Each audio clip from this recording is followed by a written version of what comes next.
ஊடாக நர்மதா சிறில் முதலில் தலைப்பு செய்திகள். சாரதி பயிற்சி மற்றும் வாகன இறக்குமதியில் புதிய சீர்திருத்தங்கள்.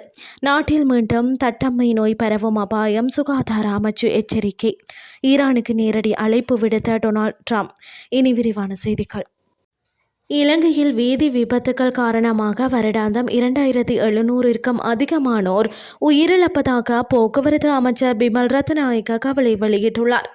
தேசிய போக்குவரத்து மருத்துவ நிறுவனத்தினால் ஏற்பாடு செய்யப்பட்டிருந்த பணிமனை ஒன்றில் கலந்து கொண்டு உரையாற்றும் போதே அவர் இதனை தெரிவித்துள்ளார்.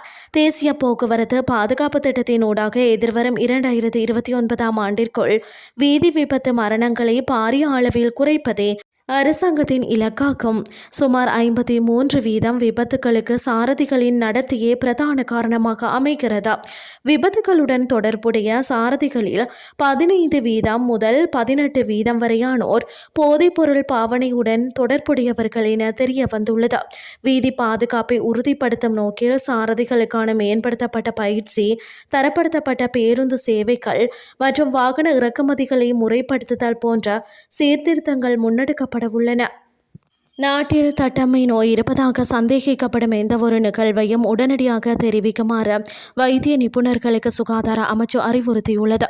காய்ச்சல் மற்றும் தோல் தடிப்புகள் போன்ற அறிகுறிகளை கொண்ட நிகழ்வுகளை தேசிய கண்காணிப்பு அமைப்பின் மூலம் தெரிவிக்க வேண்டும் என நோய் பரவல் பிரிவின் தொற்று நோயியல் நிபுணர் வைத்தியர் அதுல லினபத்ரன தெரிவித்துள்ளார். தட்டம்மை நோய் அறிகுறிகளை காட்டும் எந்தவொரு நோயாளியும் மேலதிக சிகிச்சை மற்றும் கண்காணிப்பிற்காக ஒரு அரசாங்க வைத்தியசாலைக்கு அனுப்புமாறு தனியார் வைத்தியசாலைகளின் சிகிச்சை அளிக்கும் வைத்தியர்களுக்கு அமைச்சு குறிப்பாக அறிவுறுத்தியுள்ளது.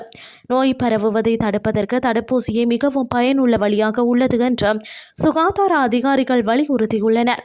இதன்படி 9 மாதங்கள் முதல் 3 வயது வரையிலான குழந்தைகள் குறைந்தபட்சம் 1 டோஸ் தடுப்பூசியை பெற்றிருக்க வேண்டும் மற்றும் 3 முதல் 15 வயது வரையிலான குழந்தைகள் 2 டோஸ் தடுப்பூசிகளையும் முழுமையாக போட்டிருக்க வேண்டும்.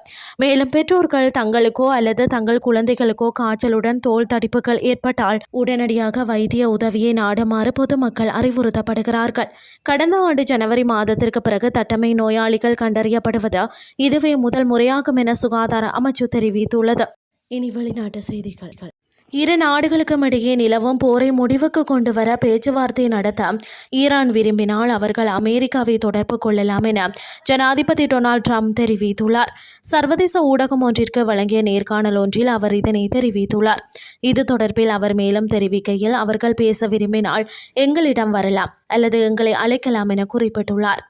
அத்தோடு தொலைபேசி வசதி இருப்பது உங்களுக்கு தெரியும். எங்களிடம் மிக சிறந்த பாதுகாப்பான தொலைபேசி இணைப்புகள் உள்ளன எனவும் அவர் தெரிவித்துள்ளார்.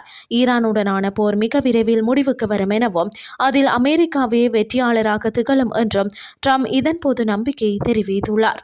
ஈரான் விவகாரத்தில் தற்போது தாம் கையாண்டு வரும் தரப்புகளில் சிலர் மிகவும் நிதானமானவர்களாக இருப்பதாகவும் மற்றவர்கள் அவ்வாறு இல்லை என்றும் அவர் குறிப்பிட்டுள்ளார்.